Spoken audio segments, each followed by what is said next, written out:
Muy buenos días, sean bienvenidas y bienvenidos a la primera predicación bíblica aquí en Agua Viva. Soy el doctor Julio Vega, pastor de esta iglesia, y quiero invitar a todos los matrimonios que están aquí para que me acompañen. Y ustedes, amigos de Facebook, si están en matrimonio, tómense de su mano y vamos a orar.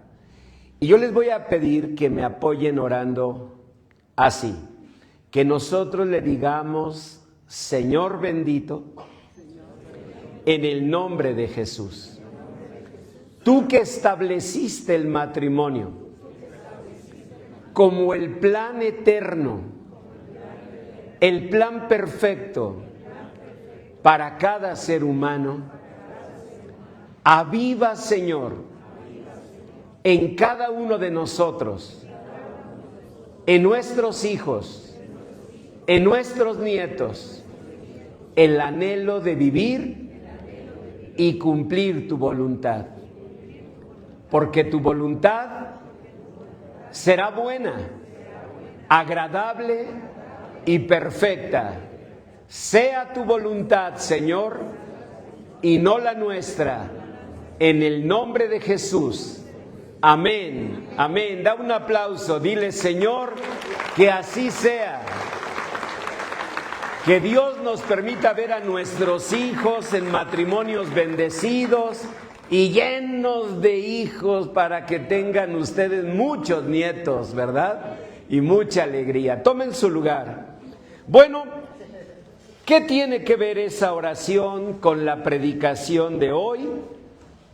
Lo vamos a entender más cuando diga que quiero dedicar este mensaje a dos amigos que Dios me dio. Ellos son un matrimonio, son personas mucho mayores que yo y por eso las respeto profundamente. Ellos son doña Vicky y don Cornelio Gutiérrez. Y pido un aplauso para su familia, para sus hijos y sus nietos que están allí.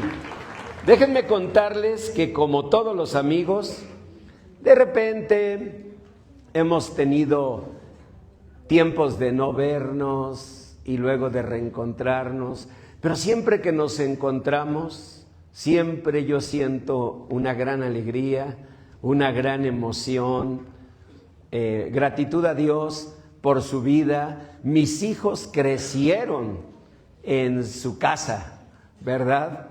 Prácticamente comieron, no sé si me quiera pasar la cuenta, señorita Vicky, porque sé que son buenos para comer, pero ahí crecieron junto con los hijos de Vicky y Cornelio.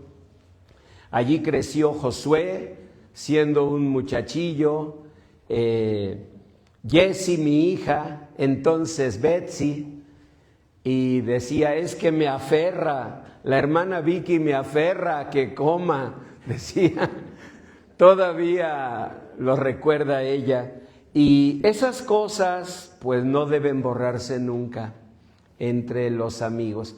Pero más allá de eso, yo doy gracias a Dios porque ese matrimonio es un matrimonio que ha sobrevivido a muchas situaciones, a muchos retos, a muchas dificultades, y han permanecido juntos y han permanecido sirviendo a Dios y guiando a sus hijos, ahora a sus nietecitos, en la palabra del Señor. Y eso admiro mucho. Y le pido a Dios que así cada uno de nosotros podamos un día mirar que el camino de nadie fue perfecto. El camino de nadie fue perfecto. Así que cuando mires atrás, no esperes mirar un camino recto, un camino claro, un camino llano. Solo pídele a Dios que haya sido como haya sido tu camino, puedas decir, perseveramos. Puedas decir, como dice don Marcos Vidal, aquí estamos, con la espada en nuestras manos, todavía, con alguna herida, pero aún en pie luchando día a día, anhelando verte a ti. Aquí estamos, aunque algunos ya no están a nuestro lado y el otoño arrasó con el verano, pero aquí estamos de pie, luchando todavía, anhelando verte a ti. Dice ese poema, que es poesía más que canción: nuestra barca hizo agua tantas veces en la noche, y si no se hundió jamás, fue por tu mano, no por nosotros, sino por tu misericordia. Aquí estamos. Que Dios te permita un día mirar tu vida y saber que tu camino nunca fue perfecto, el de nadie lo es. Fue un camino sinuoso, fue un camino a veces difícil, pero lo importante, aquí estamos. Así que, señorita Vicky, lleve un abrazo muy grande a mi amigo Cornelio y que Dios nos permita, al pasar de los años, esa bendición. Y para lograrlo hay algo que tenemos que hacer, y es manejar adecuadamente los conflictos. Fíjense que el día de hoy, otro amigo mío, que es don Martín Ramos, él subió para nuestros participantes de Celebremos una reflexión muy interesante. 4:30, casi 4:40 de la mañana. Ustedes obviamente dormían plácidamente, ¿no? Pero a esa hora Martín subió esta reflexión y me llamó mucho la atención porque es una reflexión que dice: ¿cuál es tu historia? Y dice bien, lo que podríamos todos decir de nuestra historia es: ¿cuándo nací? Bueno, hay señoritas que no nos dirían, ¿verdad? Sí, no, está bien, lo respetamos, ¿no? Aunque pues la verdad se ve y pues ya para qué. También para qué uno anda preguntando si estás viendo, ¿no? Bueno, entonces, pero suponiendo que no se ve, no nos dirían la fecha, pero nos dirían dónde nacieron, nos dirían cómo fueron sus papás, nos contarían cuáles fueron sus alegrías, nos contarían cuándo se casaron, en fin. Primera historia, lo que sí puedes contar. Segunda historia, lo que a nadie le puedes contar. Porque todos, absolutamente todos aquí, puedo asegurarles, tenemos cosas tristes que hemos vivido, que preferimos guardarlas para nosotros. Tenemos errores o maldades o pecados que hemos cometido. Y pues ¿cuándo las vas a andar diciendo? Luego cuando tienes amiguitos más comunicativos que nada. ¿Cómo estás, Dulce? Entonces, obviamente no vas a decir cosas que se pueden, pues, divulgar. Pero decía Martín en esa reflexión, esa es la segunda. Entonces la primera, lo que sí puedo contar. La segunda, lo que no. Pero él decía que hay algo más importante, y eso me encantó.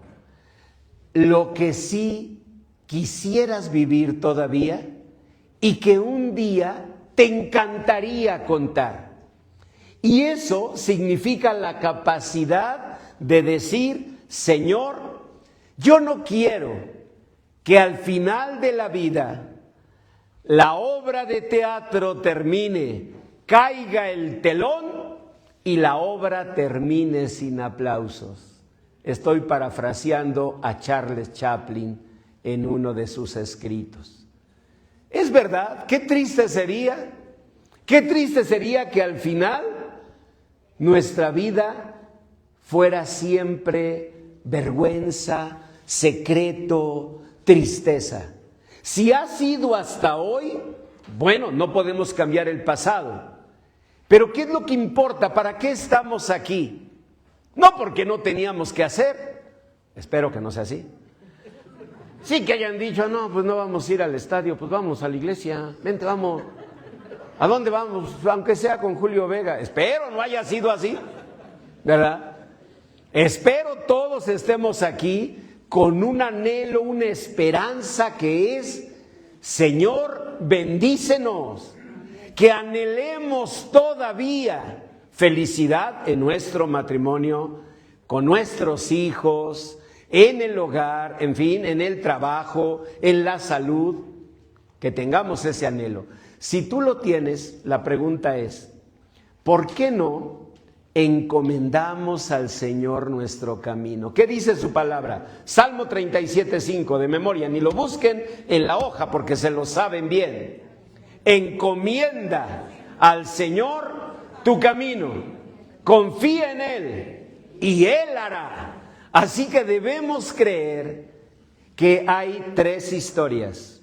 Una, la que sí podemos contar, que ya pasó pero podemos contar. Por ejemplo, yo nací en 1972 no es cierto, no, ya no me salieron las cuentas, no, de 1959, pero siguen siendo mayores, señorita Vicky, así que entonces por eso les hablo de usted, ¿verdad? Bueno, entonces fíjense, uno, puedo contar, nací en tal año, nací en la colonia Ampliación Polanco, que mucha gente así como envidiosa le llamaba Peralvillo, fíjense. O sea, ¿de dónde sacan eso?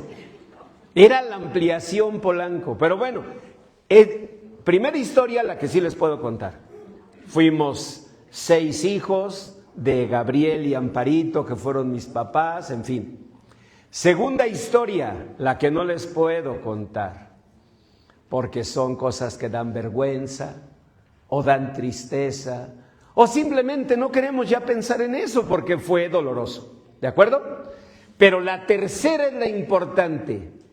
A partir de aquí, pasaditos los 40, a partir de aquí, no es cierto, 6, aunque me veo más joven, a partir de aquí, hasta que el Señor en su misericordia me llame a su presencia, ¿qué historia me gustaría escribir? Bueno, no sé en detalle, pero me gustaría, digan ustedes lo que les gustaría de la suya. ¿Qué les gustaría de su historia? En general. Número 1.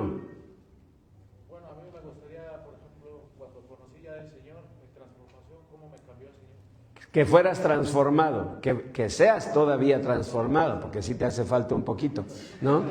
No es que ya se está poniendo como que ya lo transformó. Yo lo veo apenas a medio coser. Bueno, está bien, entonces, eso, que Dios transformara. ¿Qué pedirían a Dios en general en su vida de aquí en adelante? Servir al Señor. Tú no pides salud, no pides... bueno, entonces, servir al Señor y salud. ¿Qué más pediríamos? No, pero no te agarres predicando, nada más di una palabra. Bueno, que mis hijos, como dicen su palabra, tú y tu casa... Que tu familia sirva al Señor. Amén. A ver, ¿qué más? Que mi hijo y mis nietos estén en... Que tu hijo y tus nietos estén en los caminos de Dios. Muy bien. A ver, no vaya a salir un pánfilo. Yo voy a pedirle que me traiga una novia y si puede traiga 2. ¿Quién dijo eso? Pánfilo. Inolvidable Pánfilo, ¿no? No, ese Pánfilo yo creo que era de Agua Viva, ¿eh? Bueno, entonces, pero eso que pedimos se cruza con un problema.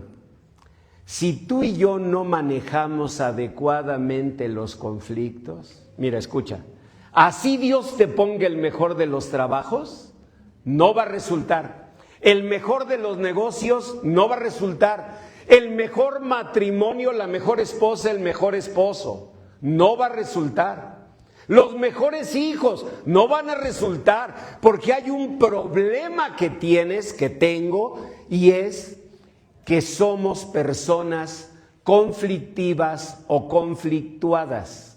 Nosotros distinguimos en psicología social, uno, el conflicto, que es un hecho concreto, que no tiene mala intención, es simple y sencillamente una circunstancia donde no coincido con una persona. Pero no tendría por qué desarrollarse conflictividad, y menos andar conflictuado. Y por supuesto, menos ser ya de personalidad, vamos a acuñar el término conflictoide, ¿no? O sea, no. Los conflictos, dice la palabra de Dios, y vayan a la guía de predicación. Número 1, son 3 verdades divinas respecto al conflicto. Número 1, en la parte superior de la hoja, dice Salmo 21, el Señor te oiga en el día del conflicto. Número 1, el conflicto es parte constitutiva de la vida. Quítate la idealización, quítate la fantasía de que un día te vas a encontrar, me refiero a las señoritas solteras, no vayan a apuntarse las que ya están casadas, que un día te vas a encontrar con alguien que vas a decir, si yo tuviera un alma como la mía. No, el poeta Nicolás Guillén, poeta cubano, dijo en una poesía así, a mí me encanta esa poesía, le dice a una mujer, ¿quién le dijo a usted que yo era risa siempre y nunca llanto? Como si yo fuera la primavera. No, señorita, yo no soy tanto. Me encanta esa poesía de Nicolás Guillén, porque es la verdad. A veces nosotros idealizamos a las personas, o a veces las personas nos idealizan. Y ese es el motivo de la decepción, del sentimiento de fracaso, del sentimiento de engaño. Es que me fallaste. Bueno, quizás te fallé, pero no te fallé a ti. ¿Sabes a qué fallé? A las expectativas fantásticas, ilusorias y por tanto neuróticas que tú tenías de mí. Porque tú solita te hiciste tu cuento y ahí me veías a mí como el príncipe. Pero eso fue tu fantasía. No, es que pregúntaselo a una amiga, un amigo. ¿Cómo ves a mi príncipe? ¿Cuál?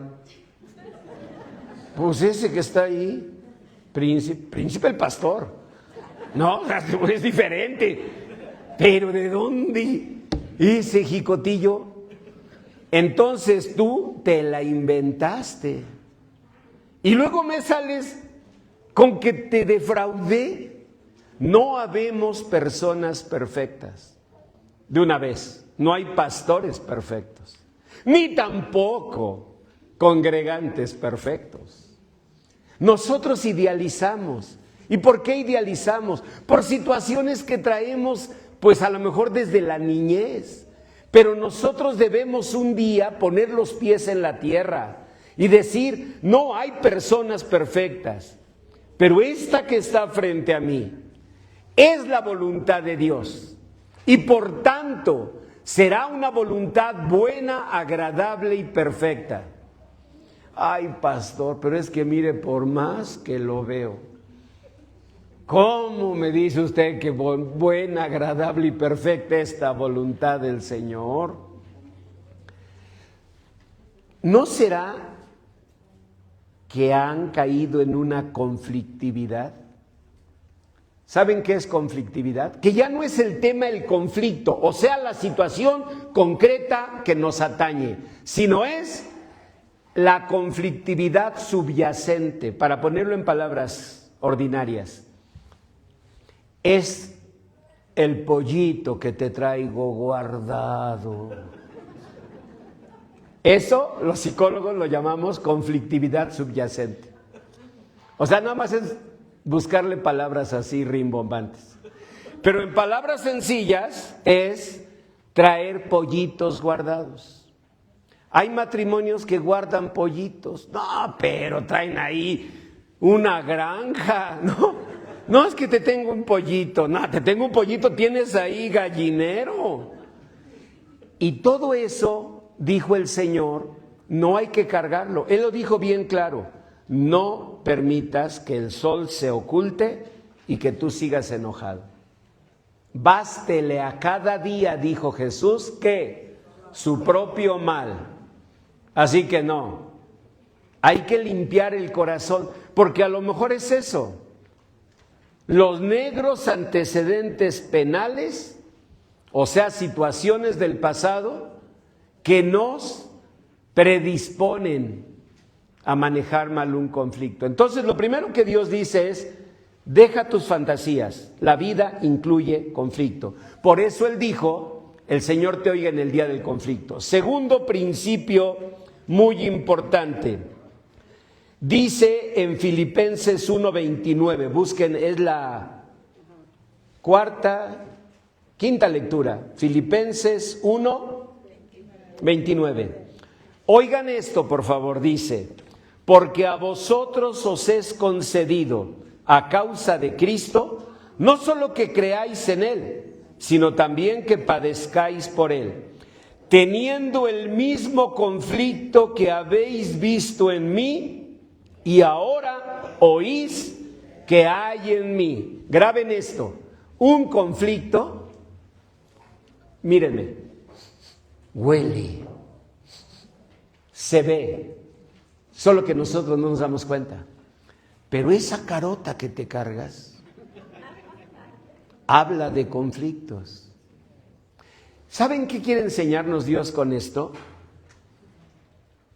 Que es como involuntario. Puedes fingir un ratito. Por ejemplo, si vieras a alguien que hoy dices: no me digas que vino. ¿En serio? Está atrás de ti. Ay, no me espantes. Y claro, volteas, pueden voltear ahorita. Hola, ¿qué tal? ¿Cómo está? Mucho gusto, ¿no? Sí, lo puedes fingir, pero tarde o temprano el conflicto, dijo Pablo, se ve y se oye. Y entonces eso predispone. Por ejemplo, un marido, señor Luis, que ande de enojón. Por mucho que tú llegando a la casa trates de agarrar así como aire, ¿no? La señorita Fritzi aquí va a ir percibiendo en una mirada, en un gesto, en tu voz. Aquí léanlo. Dice Pablo: lo ven y ahora lo oyen. En otras palabras, la conflictividad se suda, se suda. ¿Y qué hace la otra persona? Pues la predispone. Y eso a veces es lo que traemos. Entonces, algunos de nosotros decimos: sí, pastor, tiene razón. Ya con eso que dijo que se suda, haga de cuenta que sentí que hasta sudé. Pero ¿sabe, pastor? Lo que pasa es que yo no quiero. Mire, la última vez que platicamos salimos peor. Entonces yo ya no quiero hablar, ya no quiero. Está bien, pero si tú evades toda la vida el conflicto puede crecer. Si tú evades toda la vida el conflicto puede crecer. Mis estudios reportaron 3 discos vertebrales abombados. Fíjense, todo se me abombó. No, yo digo lo que es que ya estabas predestinado para abombarte, ¿no? Así que no me juzguen. Y ahora, o sea, yo sentí como se me abombó un poquito, digamos, como que el vientre.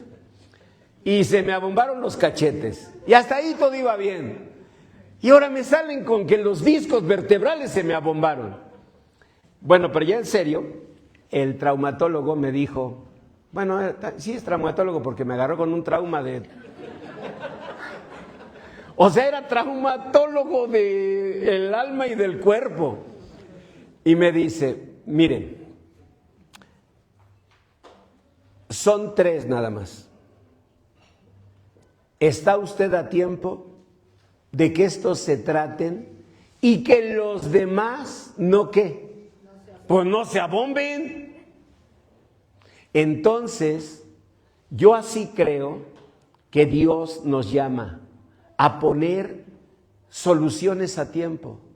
Y cuando digo soluciones, porque les veo la cara a varias señoritas que rápido dicen, sí, pastor, estaba esperando esa confirmación. ¿Qué? ¿Lo corro? ¿Lo corro? Nada más dígame, deme un texto, ¿verdad? Y lo corro. Es que no es el punto. La pregunta que debes hacerte cuando estás en un conflicto es, ¿qué busco al tratar este conflicto? Obvio, la respuesta ¿cuál debería ser? Solución del conflicto. Esa es la respuesta. Pero a veces te conduces como lo que realmente lo que tú quieres es sacar tu corajote. Eso parece. O imponer tu voluntad. Es que ¿por qué, pastor? Toda la vida. Esa sí es de Jesús Adrián. Y esa sí es de Jesús Adrián. Y no me digan que no. No la canto porque ya sé que se oye. Graba este micrófono muy feo. Yo digo que es de mala calidad. Oí cómo canté el domingo pasado. Qué feo. Ya iba a reclamar el micrófono. Bueno, entonces no voy a cantarla toda la vida. Pero alguien puede decir, toda la vida, pastor, yo he aguantado. Yo soy la que he tenido que adaptarme toda la vida. Yo ya no quiero eso. Sí quiero hablar con él, pero para que él sepa que yo no me voy a dejar. Tienes que ser muy auténtico, auténtica en qué buscas con el conflicto. Porque vean otro principio de la Biblia. Segunda de Corintios 7:5, ¿qué dice? Porque de cierto, cuando vinimos a Macedonia, ningún reposo tuvo nuestro cuerpo, sino que en todo fuimos atribulados. Y San Pablo nos revela el problema más profundo de los conflictos. Dice, de fuera, ¿qué? Conflictos. De dentro, temores. A ver, repítanlo. De fuera, conflictos. De dentro, temores. De fuera, conflictos. De dentro, temores. Hakuna Matata. ¿Sí? Es que así es como te puedes aprender las cosas, cantándolas. De fuera, conflictos. De dentro, temores. Hakuna Matata. ¿Qué está enseñándonos Dios con esto? Fíjense lo que Dios nos está enseñando. Que cuando hay conflictos, se despiertan temores que llevamos quizás desde niños. Yo recuerdo la primera ocasión, el primer impacto que tuve, cuando vi la reacción de Lois, aprovechando que no está. Sí, porque habla uno con más, así como Carlos Ogazón, ¿sí o no? Yo te he visto cuando vienes solo como que estás relajado. Aprovechando que no está mi esposa ahorita aquí, quiero decirles que fuimos a un pueblito, se llama Tasquillo, es un pueblo precioso en Hidalgo. Y andábamos ahí en la plaza y de repente era como una fiesta del pueblo. Y de repente se empiezan a pelear dos chicos, pero como que cada uno traía amigos, y se arma el traca, déjame ver, y empiezan a darse unos y otros. Y bueno, sí, nuestra reacción pues fue hacerte a un lado, en fin. Pero Lois entró en el primer episodio que me impresionó mucho, de miedo. Y en eso pensé, en ella se manifiesta abiertamente. Ella se pone muy nerviosa si pasa algo así. Porque mi suegro, él era en la colonia, y no cualquier colonia, la colonia Peralvillo, altamente conocido por pelear con quien fuera, y era muy común, era muy violento, aunque una gran persona, pero en ese aspecto él no le tenía miedo a nada, mi suegro, ¿no? Y de hecho, cuando yo hablé con él para que me permitiera tratar a Lois como novia, me dijo, lo primero que me gusta de ti es que te atreviste. No, le iba a decir, pues es que también están diciendo que es la voluntad de Dios, ¿qué hago? No, Señor bendito, guárdame, pues si es tu voluntad, acompáñame, por favor. Pero mi suegro me dijo eso, que le gustó el que lo abordara y esto, ¿no? Bueno, entonces Lois vio sus hermanos, no, hombre, unas lacrillas que no vean, peleoneros como ellos solos. Entonces Lois creció en ese ambiente y siempre con el miedo. Ustedes dirán, pastor, y usted no, ¿verdad? Porque se ve luego la valentía, la gallardía. No, yo también crecí en una familia con muchos conflictos, pero yo he visto que mi reacción no es como la de Lois. Mi reacción es tratar de evitar el conflicto. Entonces no es explícita como ella que dice, vámonos de aquí, sino es implícita. Nada más sientes así como algo que te entra. ¿Sí o no? Y ya te paralizas. Hay quienes... ¿Y a ti no te da miedo? Ya la volteas a ver. O sea, se paralizó. Yo lo que quiero que reflexionemos y le pidamos a Dios es, Señor, yo no quiero ni una cosa ni la otra. Yo no quiero salir gritando, pero tampoco quiero paralizarme. ¿Qué debemos hacer? Bueno, en un conflicto de ese tipo, de que se empiezan a golpear personas, a lo mejor es poco lo que hay que hacer. Pero cuando los que se están peleando son los hijos, pues no puedes tú decir, bueno, pues así son. Tampoco te puedes paralizar. Mira a mi mamá. Ya se quedó ahí. Destrábenla. ¿No? Obviamente no. Ahora, ¿qué entonces? ¿Meterte a agredir? Nosotros vamos a estar trabajando mucho este tema y con los matrimonios el 27 de diciembre vamos a tener un desayuno donde se va a tratar el tema, el manejo adecuado de los conflictos. La Biblia dice que ese es el problema. Cuando afuera hay conflictos, adentro hay temores. Y se despierta algo adentro de nosotros y eso nos lleva, uno, a evitar el conflicto. Te quedas callada. Dices, no digo nada. ¿Qué pasó? Pero bueno, ¿dices que a ti no te gustó? Sí, pastor, pero no le dije nada. ¿Por qué no le dijiste nada? Porque para llevar la fiesta en paz. ¿Cuánto creen que va a durar la fiesta? ¿No va a durar mucho? Porque el otro, de por sí el hombre es noble y no se percata, ¿no? El otro, ¿qué creen que va a hacer? Aprovechando al señor Luis que está aquí, ¿quién le manda a sentarse hasta adelante? ¿Qué pasa si Luis actúa de una manera que a la señorita no le gustó, pero no le dice ella, que no es su caso, porque se ve luego el carácter, ¿no? No, si salió a la mamá. Pero miren, suponiendo que tú no le dices nada por evitar el conflicto, pues Luis, ¿qué va a hacer?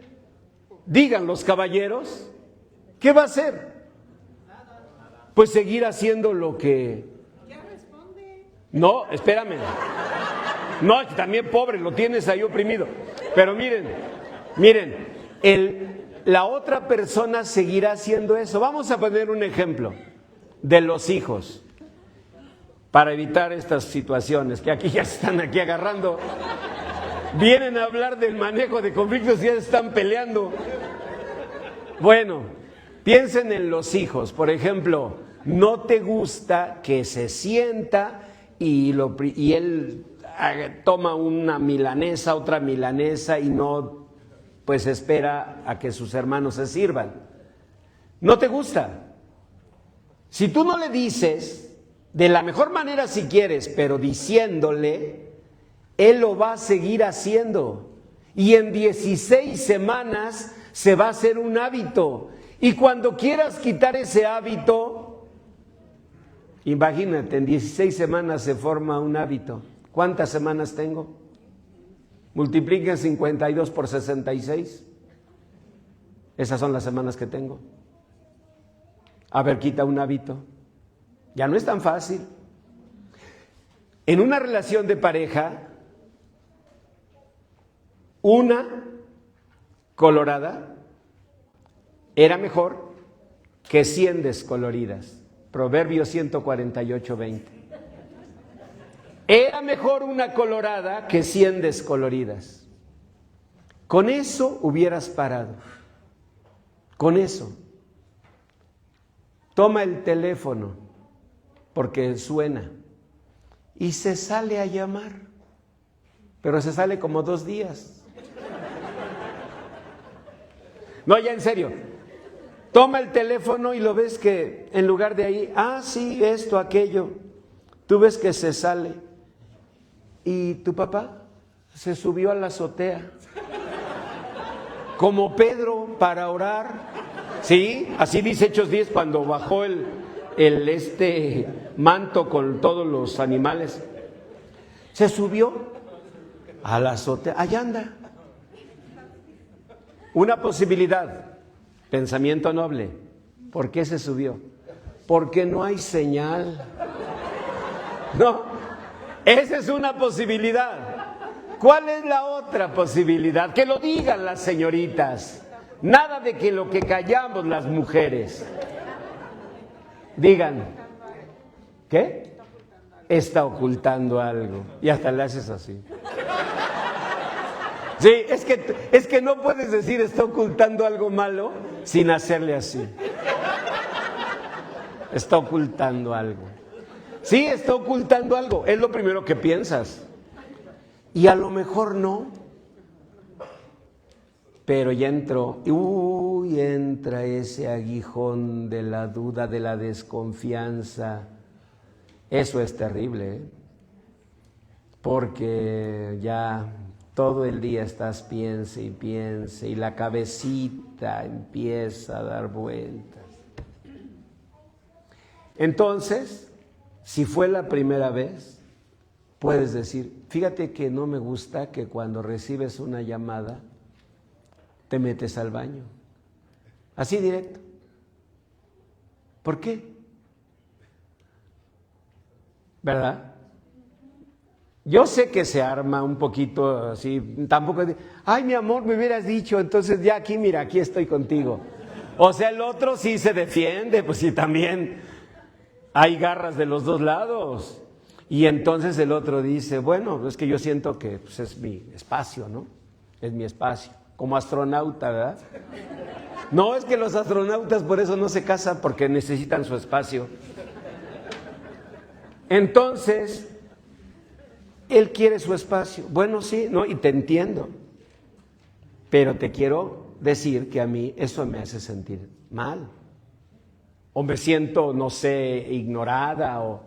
Pero hablarlo. Por eso dice la palabra de Dios, vean, la tercer cosa, Daniel 10:1, dice, en el año tercero de Ciro, rey de Persia, fue revelada palabra a Daniel llamado Belsasar, y la palabra era verdadera. ¿Y qué más? Y el conflicto grande, ¿pero qué más? Pero él comprendió la palabra, ¿y qué más? Y tuvo inteligencia en la visión, ahí está, era un problemón, pero él buscó palabra de Dios. Él comprendió. ¿Saben cómo se define comprender? Se define como meter algo en algo. O sea, ¿qué es comprender?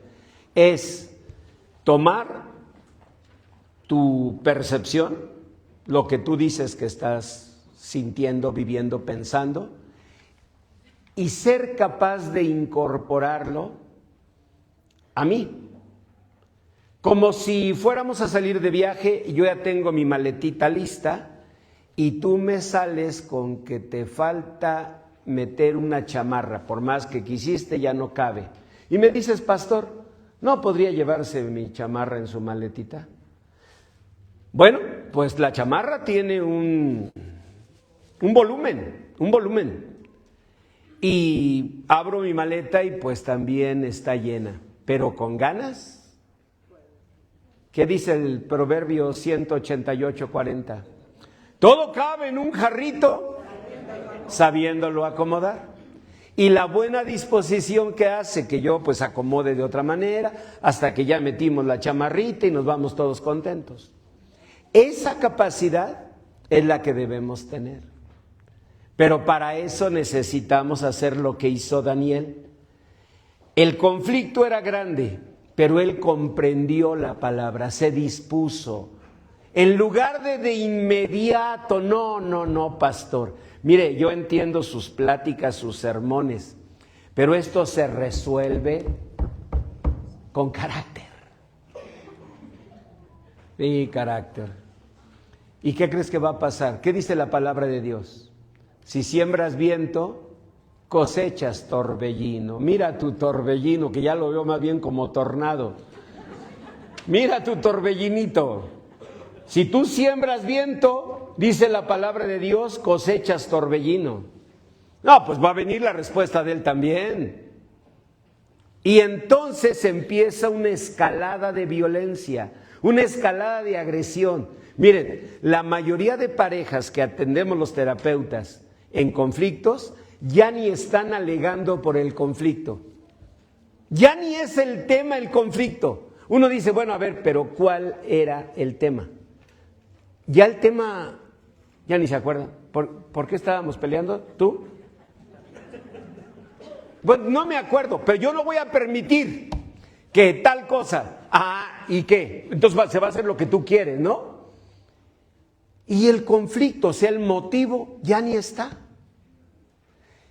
Dice, comprendió la palabra y tuvo inteligencia. Mírenme, gracias a Dios me dio una frente amplia para poder hacerle así, sin despeinarme.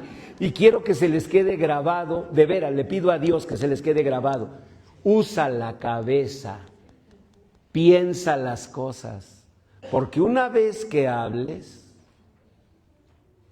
ya no hay vuelta. Claro, puede uno decir, discúlpame. Pues sí, pero hay heridas que son profundas.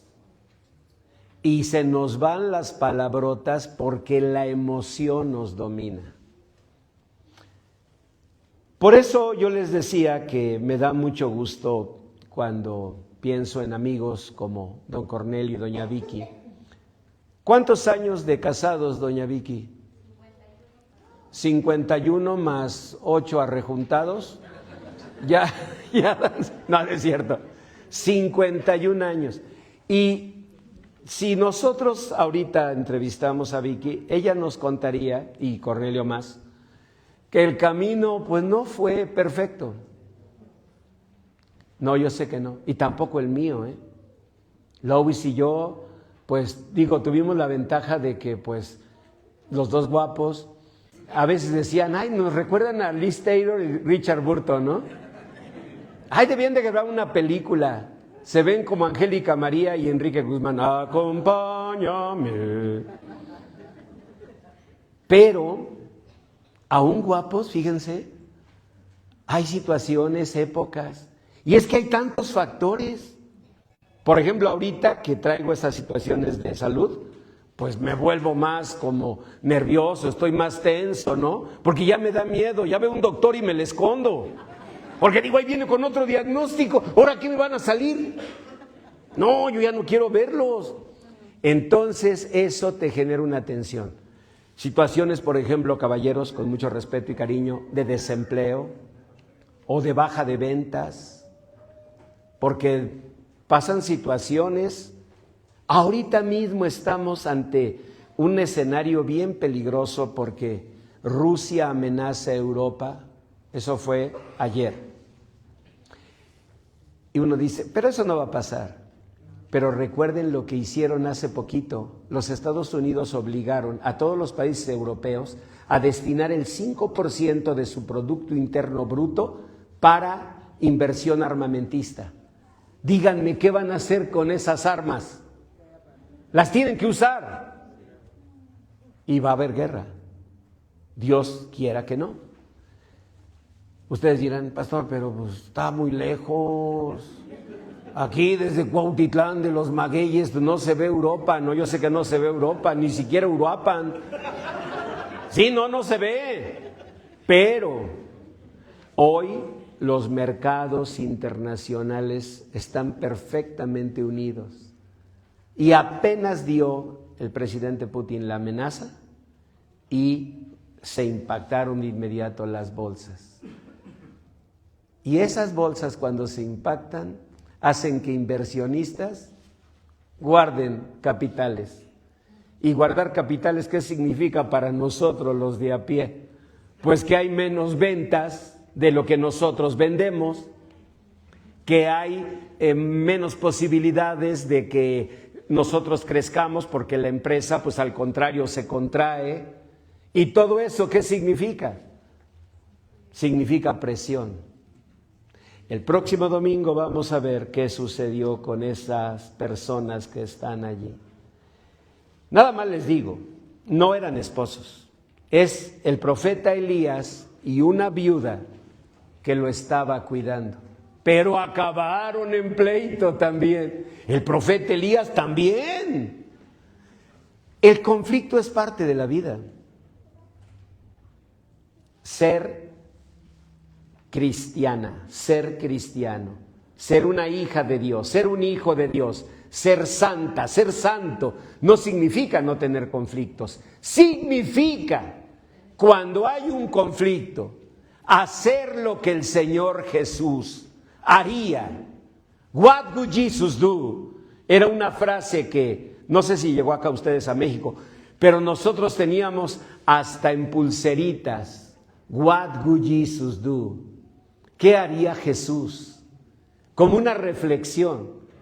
¿Qué haría Jesús en mi lugar? ¿Qué haría Jesús?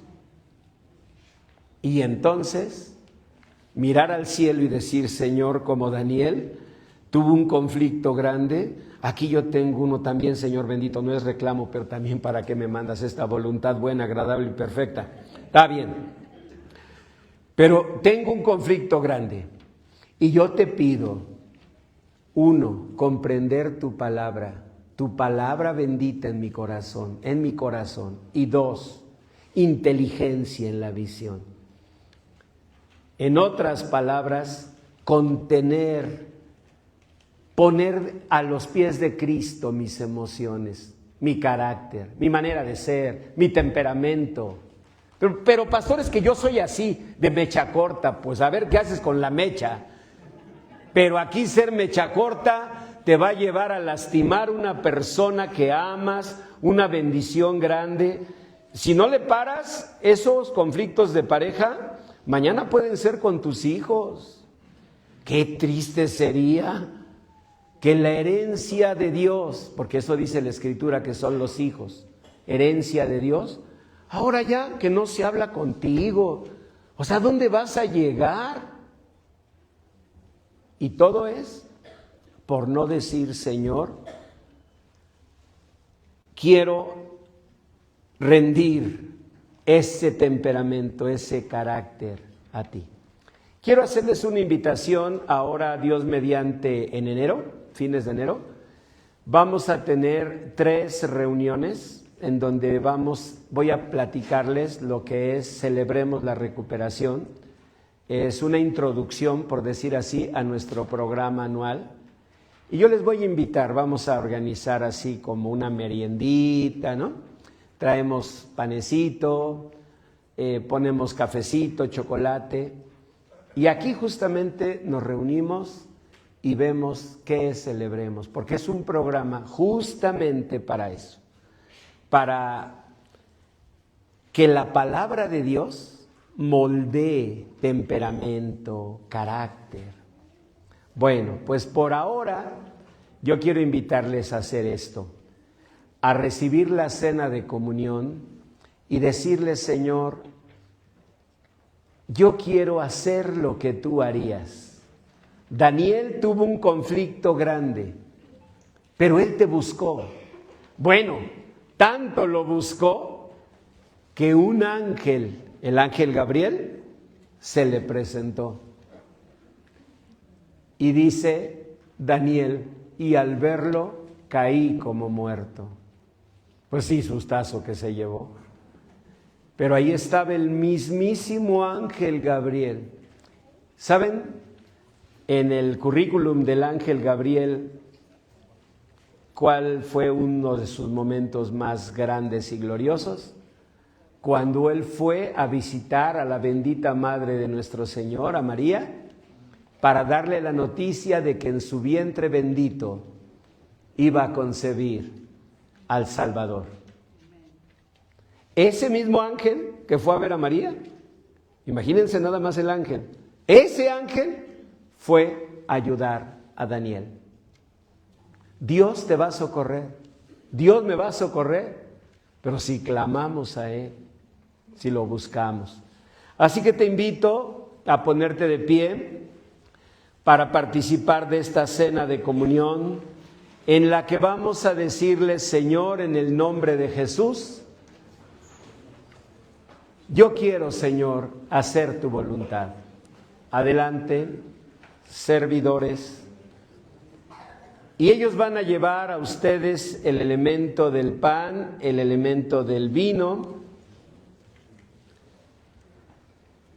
Y yo les invito para que estemos orando, pidiendo al Señor que Dios en su misericordia trate con nuestro carácter. No es ella el problema, no es él el problema. Somos los dos. Uno siembra viento, el otro responde como torbellino, ya sea él o ella. Yo les invito para que estemos orando, para que estemos pidiendo a Dios que en su bondad y en su misericordia el Señor nos permita bendición, el Señor nos permita su gracia. Vamos entonces a orar. Dile: Señor bendito, que este pan que simboliza el cuerpo que tú diste para mi salvación, y este vino que simboliza la sangre que tú derramaste, sea en mi corazón, Señor bendito, un recordatorio de tu sacrificio por nosotros. Cuando tú dijiste: perdónalos, Señor, porque no saben lo que hacen. Cuando tú dijiste: Señor bendito, Padre, en tus manos encomiendo mi espíritu. Dile: Señor, bendice nuestro hogar, bendice nuestro matrimonio y permite, Señor, en el nombre de Jesús, tu bendición a cada uno de nosotros. Tomen el pan y dice la palabra de Dios así: que la noche en que el Señor fue entregado, tomó el pan, lo partió y dijo: tomad, comed, esto es mi cuerpo que por vosotros es partido. Les voy a contar lo que decían los judíos, y lo dicen todavía en la Pascua. Al tomar el pan, ellos dicen: comemos pan partido, pan de esclavos. Eso debió haber dicho Jesús. Pero el Señor Jesús cambió el seder, el programa, en hebreo es seder. Lo cambió y dijo: ya no esclavos,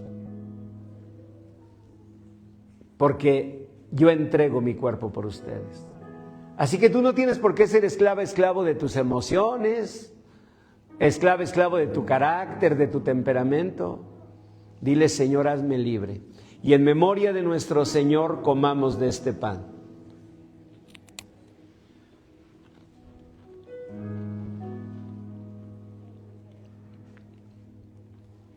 Y dice la palabra de Dios que después de haber cenado, tomó la copa y la dio diciendo: tomad, bebed, esto es mi sangre que por vosotros se derrama. Haced esto en memoria de mí. En memoria del sacrificio del Señor por nosotros, bebamos todos de esta copa. Señor bendito, gracias por este privilegio siempre inmerecido de haber participado de esta cena de comunión. Concede, Señor bendito, que así como tomamos la comunión contigo, tengamos la comunión como esposos, como padres con nuestros hijos, con toda nuestra familia, la comunión con nuestra iglesia, la comunión con nuestros compañeros de trabajo y la comunión con la sociedad. Guarda este mundo de guerras, de ambiciones, de negocios. Cubre a este mundo por tu misericordia con paz. En el nombre de Jesús. Amén. Amén.